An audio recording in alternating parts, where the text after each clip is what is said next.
Bagaimana kabar saudara hari ini? Luar biasa ya. Minggu ini saudaraku saya akan masuk dalam satu seri firman Tuhan yang baru.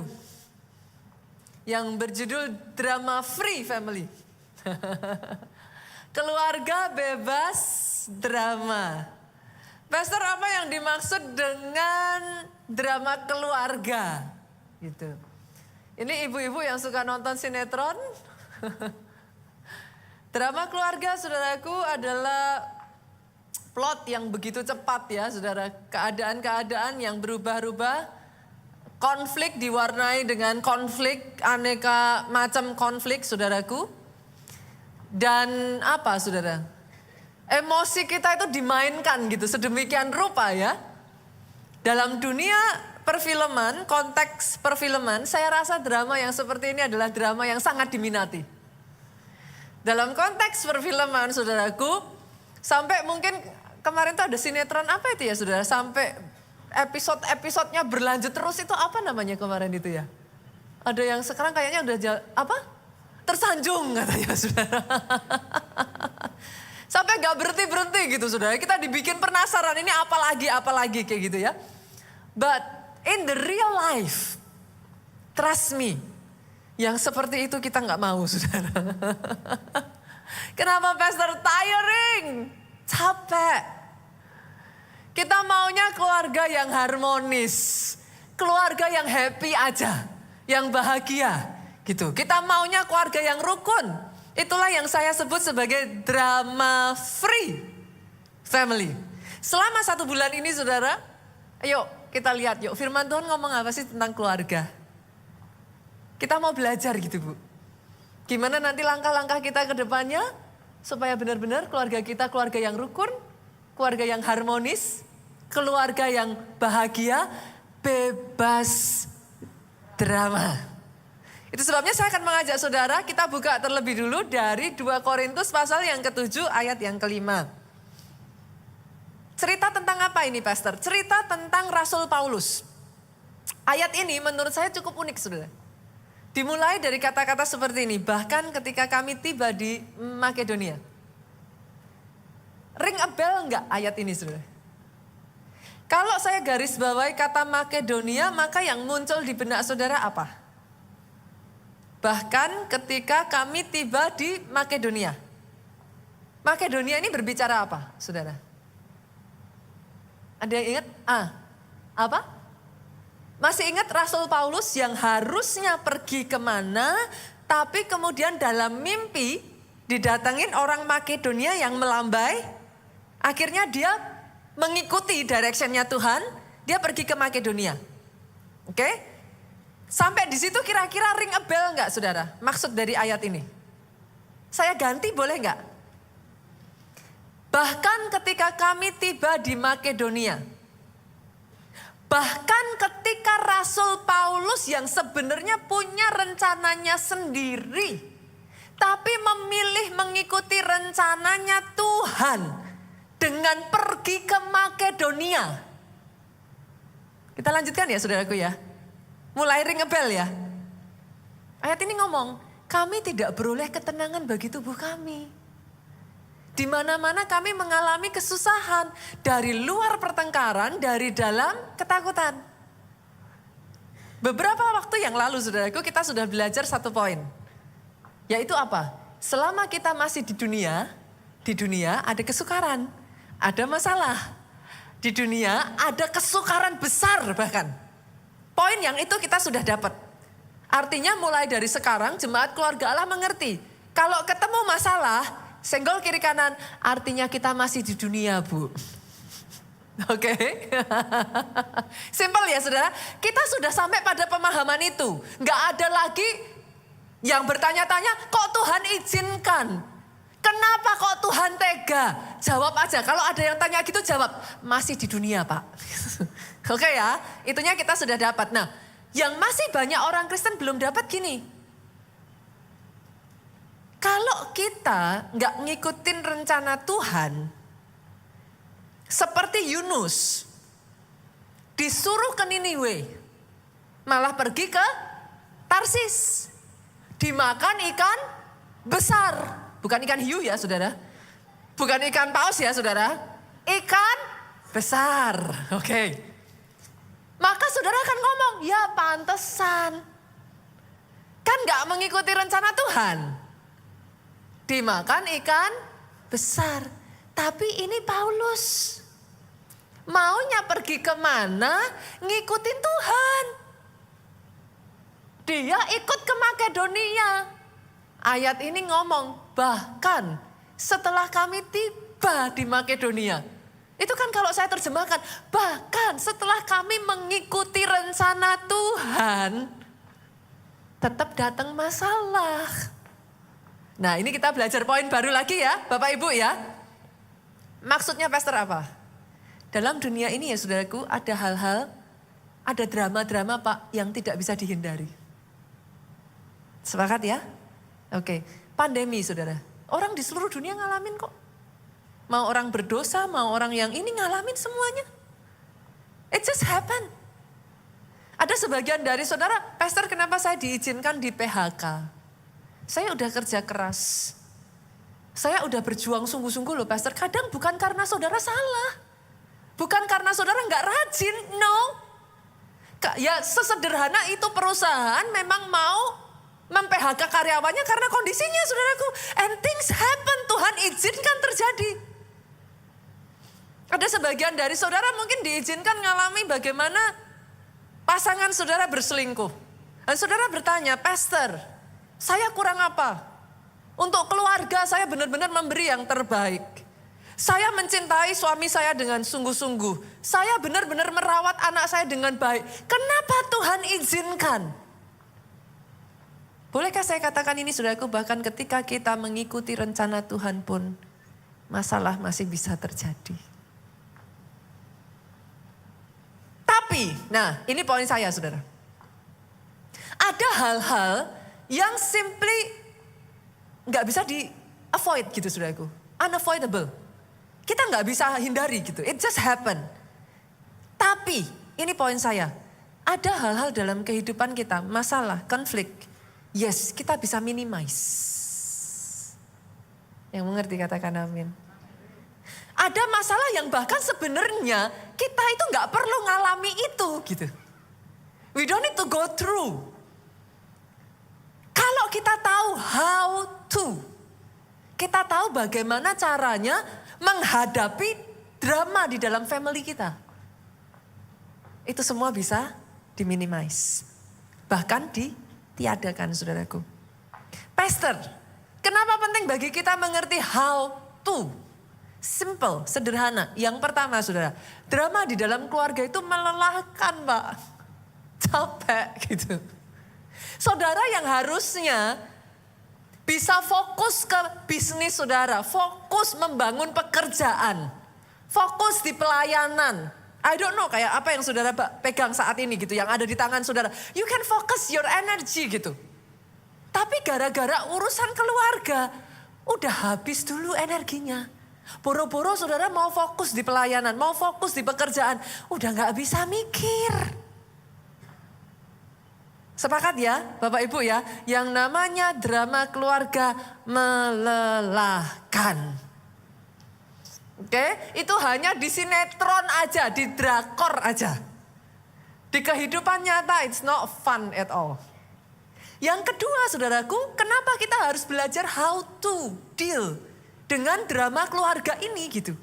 Karena kalau enggak saudara, lama-kelamaan itu menimbulkan sakit hati Pak. Kekecewaan. Sakit hati, kekecewaan dibiarkan Pak. Jadi akar pahit. Nah, apakah saudara pikir tiba-tiba bangun tidur orang ngomong lihat pasangannya terus bilang, saya sudah enggak cinta lagi sama kamu. Kan enggak begitu kan saudaraku? Saya kadang berjumpa dengan beberapa orang yang ngomong sama saya, pastor, saya tuh kok udah enggak bisa cinta lagi ya sama pasangan saya ya. Pertanyaan saya simpel loh. Memangnya kamu menikahnya Siti Nurbaya gitu. Dipaksa menikah. Ketika menikah kan cinta toh saudara. Kenapa sekarang bisa bilang tidak cinta lagi? Kadang sering kali ya saudara, sakit hati, kekecewaan Ditumpuk akar pahit dalam munculnya kebencian. Kalau tidak diselesaikan saudaraku, pasti cepat atau lambat keluarga hancur.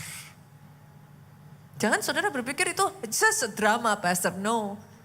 And can cost your family. Yang ketiga saudaraku, drama di dalam keluarga itu membuat kita itu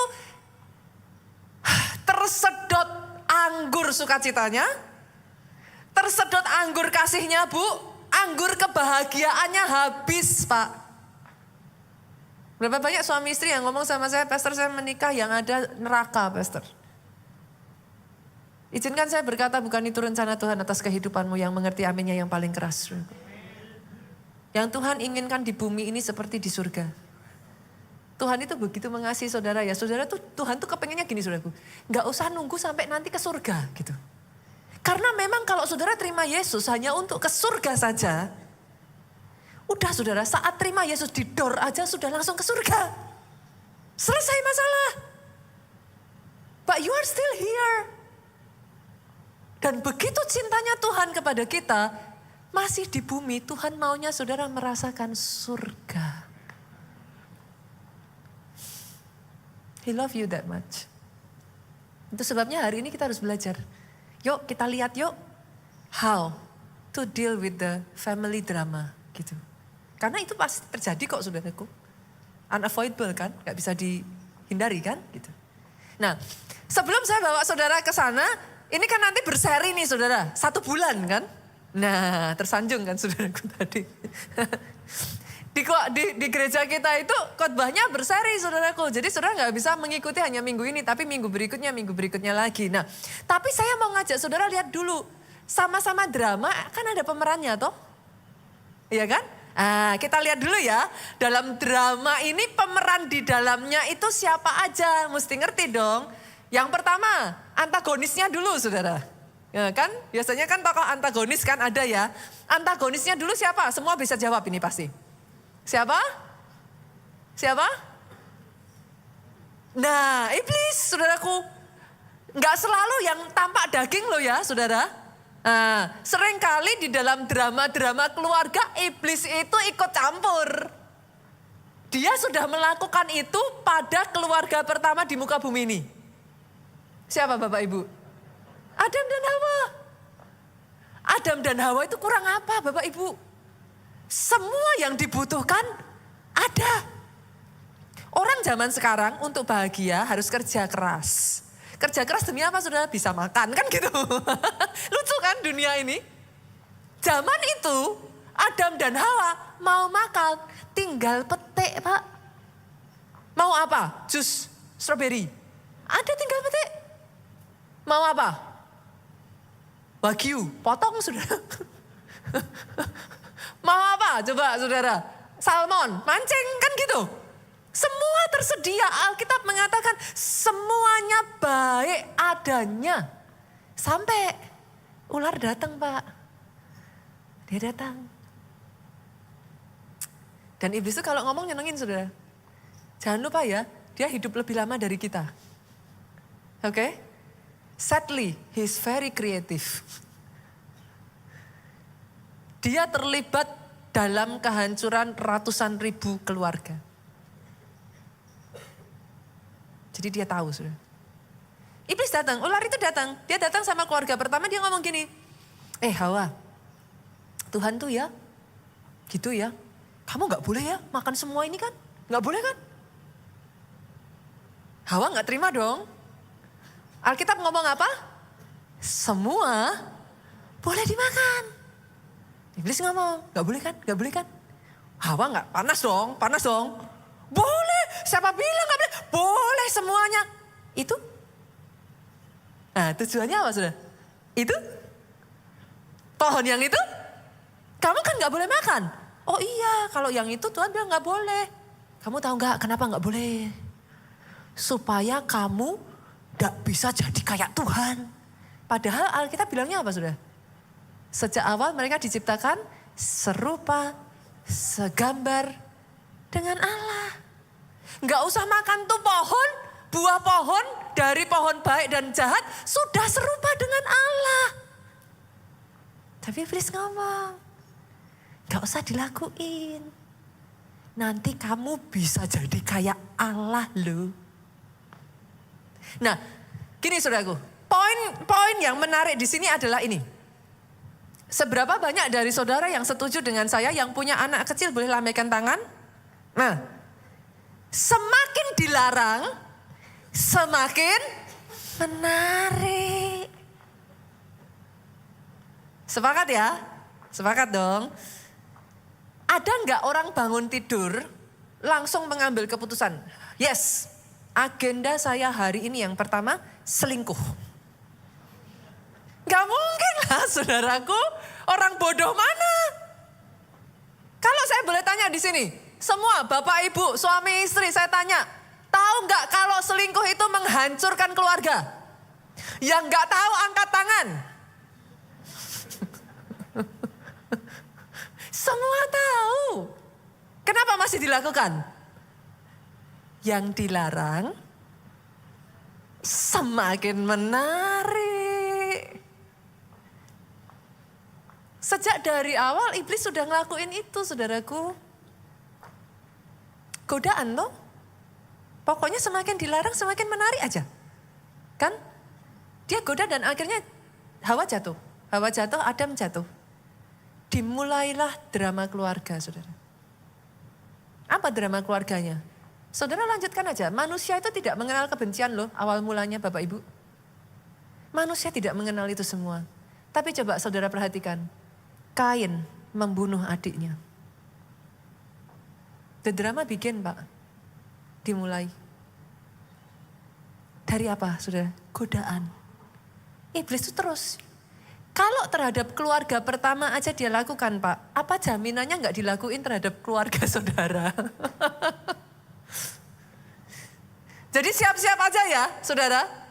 Kalau keluarga yang pertama aja dia sudah lakukan, ya sudah sama saudara kalau dia bisa ya udah dia akan lakukan juga gitu. Terus berarti kami harus bagaimana Pastor? Saya harus gimana nih? Kalau sudah ngerti bakalan ada iblis akan selalu menggoda. Berapa banyak di sini yang kepingin iblis lari dari hidup saudara? Semua lah ya, semua dong. Masa kepenginnya iblis deket-deket? Enggak kan? Kepenginnya iblis lari. Caranya gimana? Ada loh ayatnya saudara. Ada yang tahu? Buka ayo. Yakobus 4 ayatnya yang ke-7. Ada caranya saudaraku. Iblis tuh bisa lari dari kehidupan kita. Yuk saya bacakan. Karena itu gimana? Tunduklah kepada Allah 1 ya. Dan lawanlah iblis 2. Maka ia akan lari daripadamu. Boleh dong ayat ini saya tulis sebagai kunci iblis lari dari hidup saudara. Boleh ya, saya kasih title itu ya, judul itu ya. Kunci iblis lari. Yang pertama apa? Tunduk kepada Allah. Yang kedua, lawan iblis. Nah, tunduk kepada Allah. Yang dimaksud tunduk kepada Allah itu gimana saudara? Tunduk gini? Gimana saudara?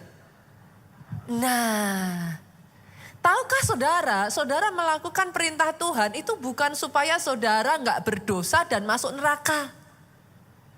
Sorry loh saudara, itu pemahaman yang buat saya terlalu shallow, cetek bu.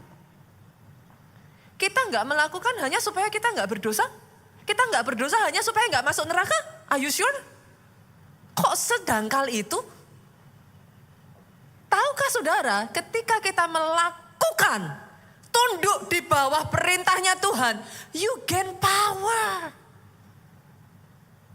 Tahukah saudara kenapa iblis suka menggoda saudara?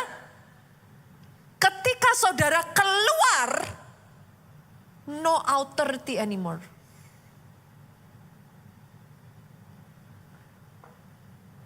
Jangan hanya ngomong jadi orang Kristen gak enak, apa-apa gak boleh, apa-apa dosa. Katanya kalau dosa masuk neraka. No. That's not the point. Yes, dosa saudara akhirnya juga masuknya ke sana. Tapi that's not the point. Poinnya adalah you lose the power you have. Once you lose the power, iblis akan habisin hidup saudara. That's the point. Jadi bukan saya nggak boleh gini, saya nggak boleh gitu, nggak enak ya jadi orang Kristen, nggak boleh ini, nggak boleh itu, nggak boleh apa. No. By submitting under God, you have authority and power. Tapi bukan cuma itu saudaraku, banyak orang Kristen udah dapat otoritasnya, nggak dipakai. Pastor, jangan cari gara-gara. Udah, cincai aja, cincai. Banyak orang Kristen tuh takut sama iblis. Sorry saudara, saudara nggak cari gara-gara, dia yang cari gara-gara sama saudara. Buktiin perkataan saya. Itu sebabnya Alkitab ngomong, lawan. Jangan diem, lawan. Caranya ngelawan gimana? Yang pertama saudaraku, yang paling pasti lawan dalam doamu. Peperangan roh. Tahukah saudara kenapa orang Kristen diajarkan disiplin rohani doa setiap hari? Berapa banyak dari kita yang ngomong pastor bosen. Tapi yang namanya peperangan roh ya saudaraku. Kalau saudara tahu apa yang saya katakan. Saudara pernah ngalami apa yang saya katakan ini. Kadangkala yang namanya peperangan roh ya itu tiba-tiba kayak suasana tuh bisa menekan sekali. Saudara harus belajar bertekun tuh di dalam doa. Kadangkala berbahasa roh sekian lamanya, berjam-jam kadang sampai tiba-tiba tuh ya atmosfer di udara tuh bisa kayak blur gitu. Itu you know it gitu. Udah menang nih gitu. Tiba-tiba nanti ini terjadi kayak just like that gitu. Selesai kayak gitu. Pertanyaan saya loh saudara, lah kalau disuruh doa 5-10 menit aja saudara gak bisa kok. Mau perang. Di mana tenaganya? That's the reason why kita punya disiplin doa setiap hari. You like it or you do not like it. Orang Kristen tidak berdoa saat ada masalah. Too late. Terlambat. Ada tidak ada masalah doa. Kenapa? Saudara bangun itu stamina.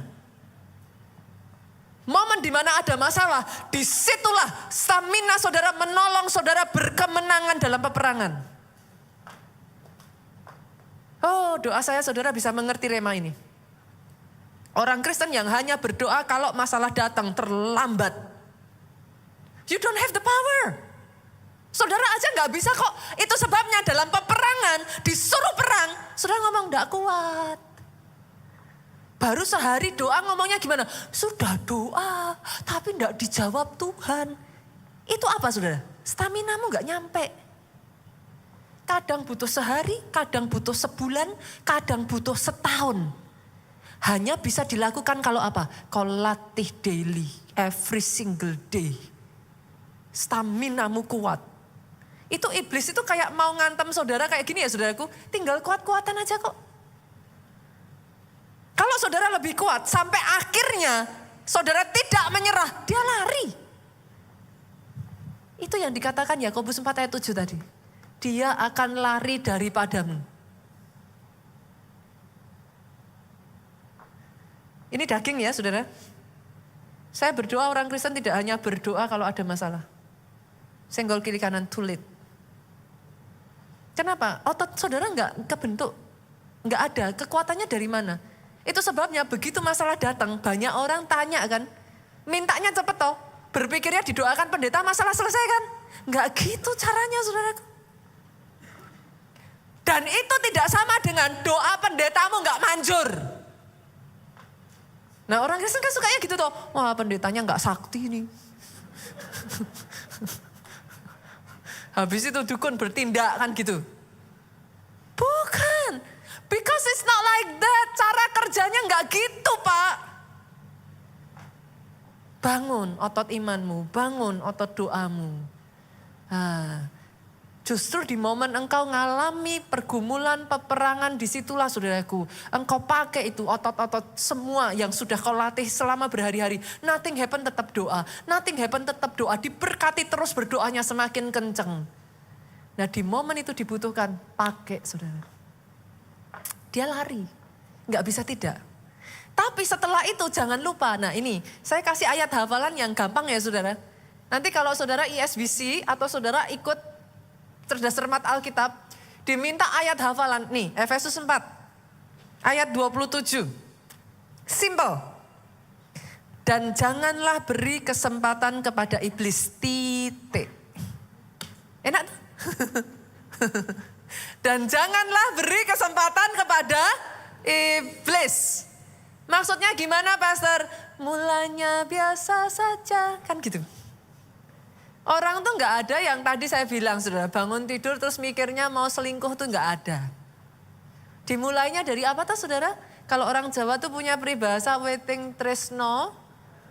Nah, jalaran soko kulino. Orang seneng itu dimulai dari terbiasa, saudaraku. Awalnya cuman WhatsApp, chat. Istrinya nyebelin. Sama.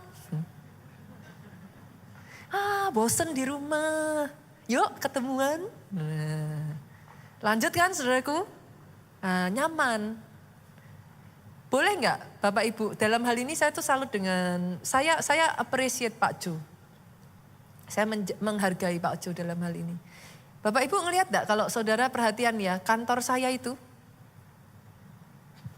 Kalau saudara memperhatikan ya, untuk masuk ke kantor saya, saudara lihat kantor saya itu dikelilinginya kaca semua kan, saudara. Oke. Samping kiri kantor Pak Jo, samping kanan kantor saya, tengah-tengah kantor sekretariat. Saudara tahu kenapa? Memang didesain begitu, saudara. Memang didesain pintunya kaca. Memang didesain supaya tidak semudah itu. Dan itu bukan saya yang minta. Dalam kehidupan ini ya saudaraku, masing-masing dari kita harus tahu kelemahan kita di mana. Dan kalau saudara mau sampai ke titik akhir, pikirkan titik-titik mana yang membuat saudara jatuh, tutup. Yang mengerti katakan amin. Dengan satu catatan ya Pak, kalau kita mau sampai ke titik akhir ya, garis finish ya. Karena kan hidup ini bukan permainan kan. Itu semua dilakukan pun ya saudaraku tetap ada godaan kok. Apalagi saudara tidak melakukan itu. Sebagian orang kalau orang bilang katanya harta tahta wanita. Tapi zaman sekarang itu bukan harta tahta wanita doang loh. Bisa wanita, bisa pria kan gitu saudaraku. Udah gak jelas gitu zamannya sekarang ini. Itu kan? Jadi pastikan saudara. Know your weakness. Titik-titik mana yang saudara tahu, oh oke, di titik ini saya harus berjaga-jaga. After that close it. Tutup. Jangan beri kesempatan kepada iblis. Kalau saudara sudah tahu, saudara lemah dalam hal keuangan, jangan bergaul sama orang-orang yang sukanya tipu-tipu. Nanti ngomongnya gini, gak apa-apa, itu kan wajar, itu uang ongkos capek.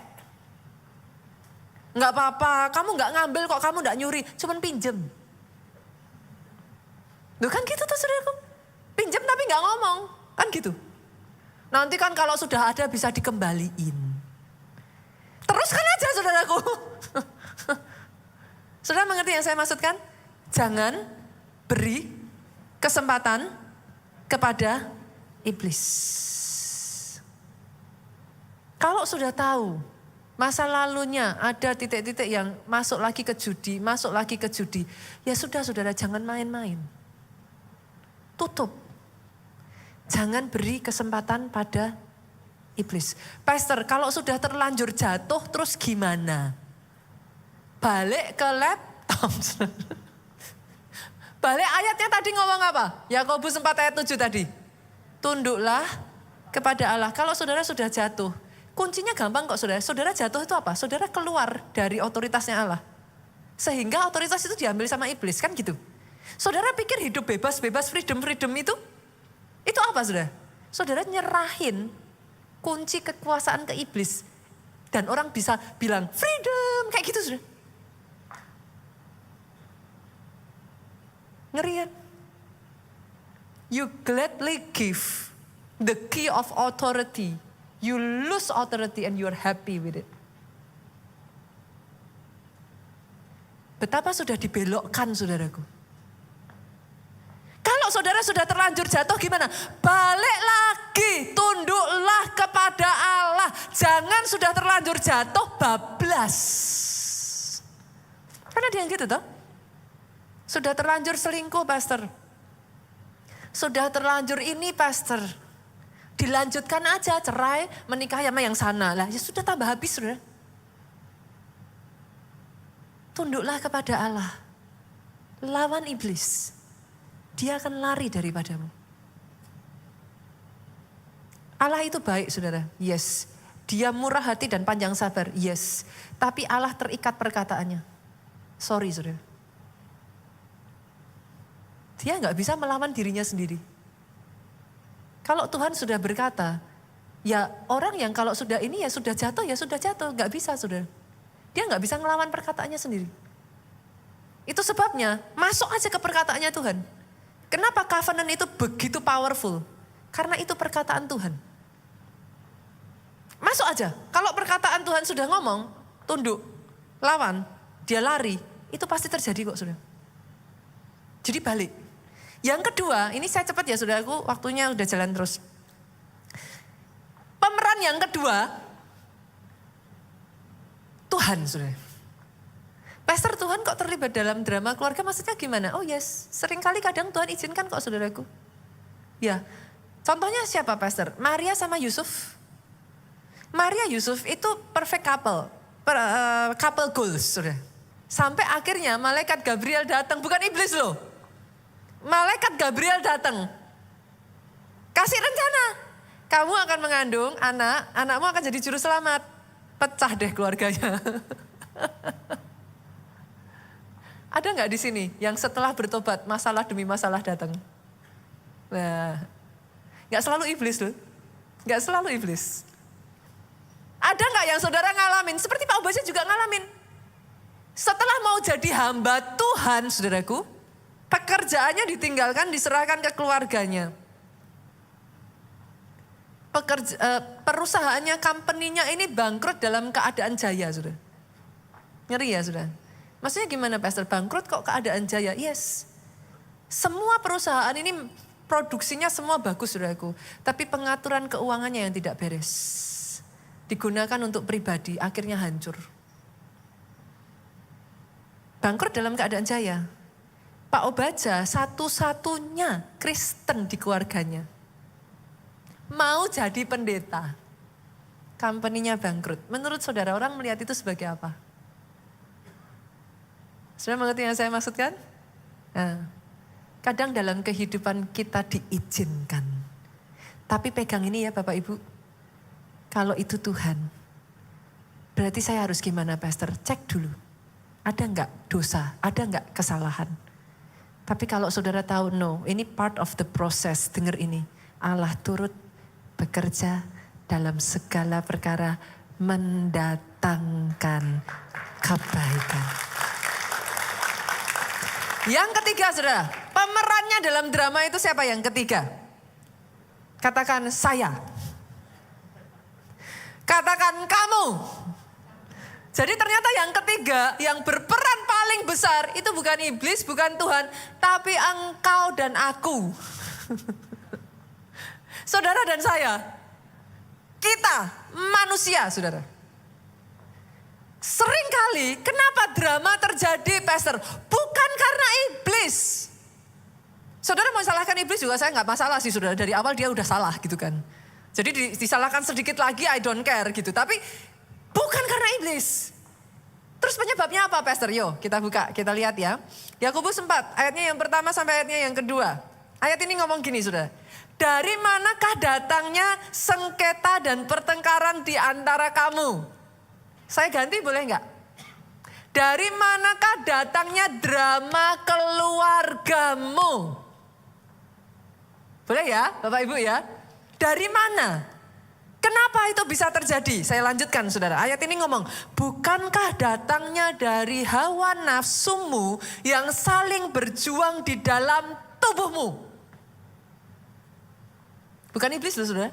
Bukan Tuhan. Dari mana? Hawa nafsu. Tetangga sebelah beli handphone baru. Kita juga mau beli handphone baru. Teman sekantor naik sepeda motor baru, Pak. Kita juga mau. Besok pelayanan, teman sepelayanan naik mobil baru. Kita juga mau. Tapi uangnya nggak ada. Terus gimana? Gesek. Geseknya sudah habis, pinjol. Kan gitu, saudara. Dari mana datangnya drama? Keluarga dari hawa nafsu. Tadi saya bilang, sudah tahu kan selingkuh merusak keluarga? Kenapa tetap selingkuh? Hawa nafsu. Hawa nafsu, saudara. Bukan iblis. Iblis gak ikut campur di situ. Iblis itu dalam hal itu lihat saudara tinggal, sudah. Iblis itu cuma bagian apa? Kalau orang Jawa bilang dijoroknya aja, saudara. Dalam hal itu dia gak ikut-ikut. Udah hawa nafsu aja. Hawa nafsu itu apa? Keinginan daging, keinginan mata, keangkuhan hidup. 3 ini. Nah, dalam hal ini firman ngomong apa? Kita lanjutkan lagi. Kamu mengingini sesuatu ini loh, saudara. Munculnya masalah tuh di sini. Kamu mengingini sesuatu, tetapi tidak memperolehnya. Istrinya sudah anak 4, yang tadinya body gitar Spanyol, sekarang jadi gentong. Istri tetangga masih body gitar Spanyol. Kamu mengingininya, tapi tidak memperolehnya. Disitulah. Oke, Bapak Ibu. Kita harus ngerti ya, 2 pemicu drama keluarga, saudaraku. Yang pertama, pemicu pertama, tuntutan. Tuntutan muncul dari apa? Keinginan.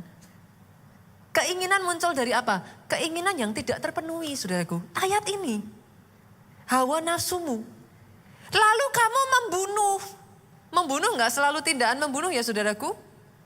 Kata pepatah, fitnah lebih kejam daripada pembunuhan. Kan gitu, saudara. Kita tuh bisa membunuh dengan perkataan loh. Saudara memfitnah, saudara jatuhkan orang. Itu membunuh. Saudara lakukan itu, kamu iri hati, tapi dapat gak, saudara? Coba lihat ayatnya, dapat gak? Boleh dimunculkan media? Dapat gak? Sudah muncul? Gimana? Kamu tidak memperolehnya. Lalu apa habis itu, saudara? Kamu bertengkar. Kamu berkelahi. Dapat gak?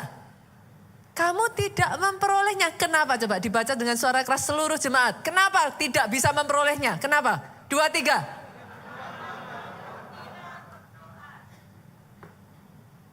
Doa itu much more than saudara hanya sekedar doa, saudara. Oh, doa itu ngeri. One day ya, saya akan minta untuk gereja kita mengajarkan power dari doa, saudara. Tidak sesederhana yang saudara pikirkan. Doa itu menentukan masa depanmu. Really, really. Ayat ini ngomong kok, saudara. Kamu kepengen, kamu ini. Pertanyaan saya, yang salah di mananya? Salahkah kalau kita kepengen? Enggak salah. Salah enggak kita punya ambisi besar? Salah enggak punya visi besar? Yang jadi masalah di mana? Kamu tidak berdoa. Ambisinya jadi ambisi manusia, enggak dimurnikan, saudaraku. Visinya besar, tapi kekuatannya enggak mampu. Akhirnya tabrak kanan, tabrak kiri. Kenapa?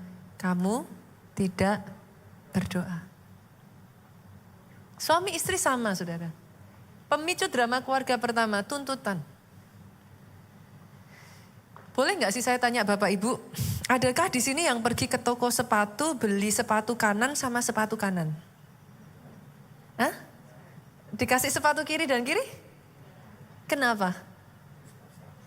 Nah, suami istri tuh gitu. Sandal kanan, sandal kiri. Baru bisa jalan. Bapak-bapak yang suka otomotif boleh angkat tangan? Ada? Malu, saudara. Bapak-bapak yang suka otomotif, saya tanya otomotif.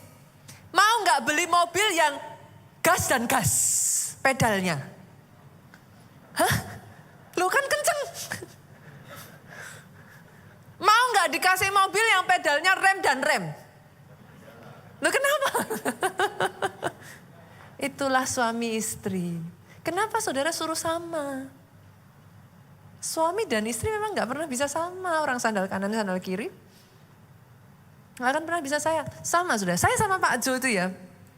Kami itu beda dalam semua hal saudaraku. Dalam hal yang kecil aja kami beda saudara. Keluarga saya itu pecinta binatang dan tanaman. Keluarga Pak Jo pecinta gadget. Buat Pak Jo, binatang yang menyenangkan adalah binatang yang di dalam gadget. Kalau dia gonggong, bisa dikecilkan volumenya. Kalau dia buang kotoran, saudaraku, nggak ngotorin rumah. Itu buat Pak Jo. Keluarga saya, itu gimana ya saudara? Keluarganya Pak Jo, itu keluarga yang kalau sakit, Pak Jo tuh gak suka minum obat saudara.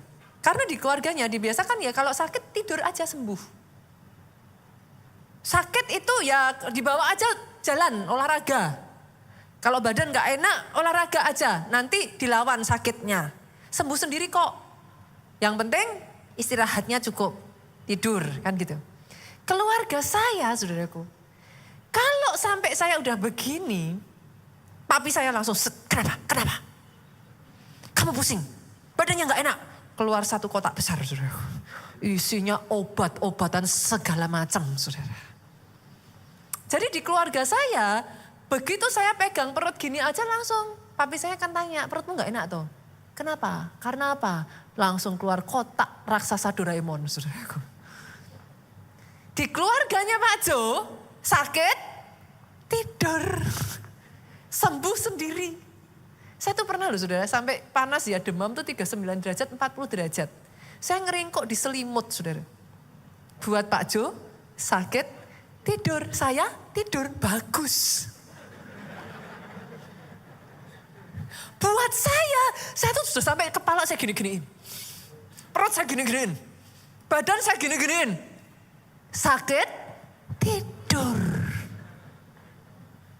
Apa enggak marah itu saudaraku? Saya tuh pernah saking marahnya ya saudara. Bukan karena Pak Jo gak sayang. Karena family. We grow in a different family. Saya tuh pernah demam 39-40 derajat tuh ya. Saking marahnya saya, Pak Jo gak sadar. Saya pergi ke rumah sakit sendiri. Marah-marah sendiri, periksa dokter sendiri. Habis itu sakit hati sendiri saudara. Ada yang pernah ngalami gak usah angkat tangan saudara. Itu sebabnya kenapa drama dalam keluarga harus diselesaikan. Terus kami harus gimana pastor? Kalau saudara dapat suami yang begitu terus gimana? Apa yang bisa kita lakukan? Sadari satu hal aja saudaraku. Kita tidak berubah dari tuntutan. Yang mengerti katakan amin. Tuntutan tidak membuat kita jadi baik kok. Ada nggak di sini yang senang dituntut? Pak, kalau dituntut istrinya, bagus istriku, tuntut lebih banyak lagi gitu. Marah iya saudara. Memangnya kamu aja yang benar, kan gitu. Yang mengerti katakan amin. Nah. Sadari ini saudara. Sadari bahwa kadangkala hanya ada hal-hal yang, kalau boleh saya ngomong loh ya, yang wanita khususnya di sini, pria juga sama sih. Tapi yang wanita aja khususnya di sini, yang belum menikah. Ini loh saudara, saya tuh tahun ini ya, hampir 20 tahun saya menikah saudaraku, tahun ini. Sebagian ngeliati saya, Bu Nita menikah umur berapa? Tebak aja sendiri saudaraku.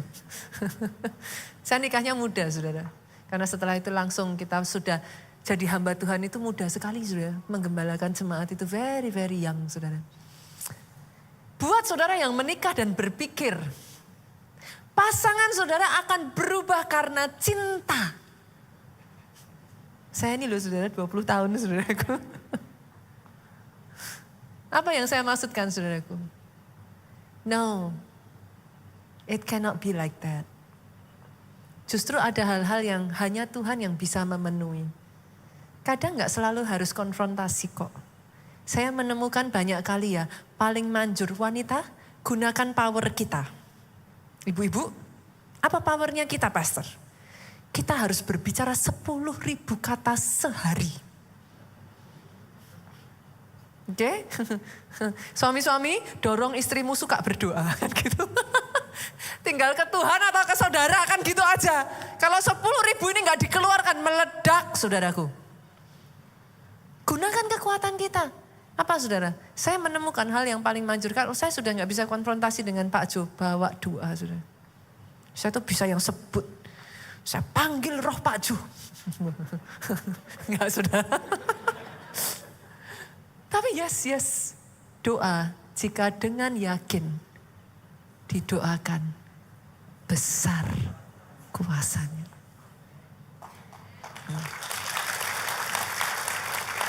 Jadilah istri yang percaya kuasa doa, saudara. Jadilah suami yang percaya kuasa doa. Pak Jo itu saya pernah saksikan kok, saudara, ada momen di mana saya itu benar-benar saya udah marah, dan waktu itu saya benar-benar saya ngambek dan saya ngomong saya nggak mau berdoa lagi. Saya marah sama Tuhan waktu itu. Saya mundur sangat ada di dalam keadaan yang down sekali. Pastor pernah ngalami itu? Pernah, saudara. Coba senggol kiri kanan, pastormu juga manusia. Saya pernah ngalami itu, saudaraku. Dan dalam keadaan seperti itu ya, saudara mau ngomong sampai berbusa ya. Saya disuruh doa, apa saya nggak ngerti kalau saya harus doa? Tahu. Semakin Pak Jo suruh saya doa, semakin marah saya. Tapi saya bersyukur saya punya suami yang luar biasa. Dia bawa saya di dalam doanya. Kadang ada momen saya tahu, saudara, malam setelah saya tidur gitu ya, saudara. Dia pegang kepala saya, dia lus kepala saya tahu dia doakan saya. Kadang waktu dia lakuin itu saya nangis. Tapi tetap di dalam hati saya ya, saya marah. Saya ngomong sama Tuhan, saya enggak mau. Dia kadang pegang tangan saya ya, sambil dia bahasa roh, dia nyembah, dia pegang tangan saya. Saya tahu dia berdoa buat saya. Sampai satu titik, Tuhan kerjakan hati saya. Tuhan pulihkan saya. Tuhan sembuhkan saya. Bukan dari tuntutan, bukan dari paksaan. Tapi ada seorang suami yang berdoa untuk istrinya. Boleh Bapak Ibu? Dan yang kedua, kadang bukan ofensif tapi defensif. Banyak orang itu gak mau disalahkan. Kenapa? Salah sama dengan kalah. Siapa yang mau kalah, Bu? Gak ada orang mau kalah. Salah sama dengan kalah. Akhirnya yang terjadi apa, saudaraku? Dalam kehidupan suami istri, ya yang sudah menikah lebih dari 5 tahun tahulah apa yang saya katakan. 5 tahun pertama masih perang-perang terus ya, Bapak Ibu ya. Setidaknya sebulan pertama lah, 3 bulan pertama masih perang-perang terus. Saudara menikah 10 tahun, capek, saudara. Dalam kehidupan pernikahan tuh ya, seringkali yang ada tuh ya salah satu ngalah. Ngalah bukan kalah loh. Istri kalah tapi yang penting keluarga menang. Suami kalah tapi yang penting keluarga menang. Daripada suami menang tapi keluarga kalah. Istri menang tapi keluarga kalah. Kadang dalam hidup itu kita hanya harus belajar ya, saudaraku ya. Karena selalu, saya sama Pak Jo selalu berbeda. Pak Jo kemarin ceritakan kita kemarin habis star gathering ya, saudaraku, Pak Jo ceritakan. Dalam hal simpel loh Pak. Parkir. Sama-sama yang saudara kalau parkirnya di Medit tahu ya. Ada 2 jalan kan, bisa lewat mall, bisa lewat nyebrang jalan kan. Nah, Pak Jo suka nyebrang jalan, kenapa? Seger anginnya. Saya menghindari angin, saudaraku. Itu aja udah beda. Nah kalau salah satu nggak mau ngalah, masa yang satu di bawah mall, yang satu nyebrang jalan sendiri, saudara. Dalam hal parkir, kan saya high heel. Kalau parkir ada kondangan, cari yang paling deket pintu. Loh ya tuh saudaraku, lah high heel langsung keluar kan kalau dekat pintu. Pak Jo-nya parkirnya begitu ada space kosong, masuk. Saya mikir high heel. Kadang kami harus berkompromi, saudara. Lah Bu Nita gimana kalau gitu komprominya? Ya simple, yang megang setir yang menang gitu aja, saudara. Kok ribut? Kan gitu toh. Yang megang setir aja lah. Kalau kebetulan dia yang nyetir ya sudah. Saya pakai high heel ya cangkeng aja high heelnya kan gitu saudara. Saya di atas gini ya pakai high heel ya saudara. Nanti turun udah sandalan. Boleh nggak kita belajar berkompromi Bapak Ibu? Apa yang jadi tujuan kita? Keluarga kita di bumi seperti di surga. Heaven in your family. Bolehkah saya berdoa buat saudara itu yang terjadi atas keluargamu, keluargamu, keluargamu, keluargamu. Heaven on your family.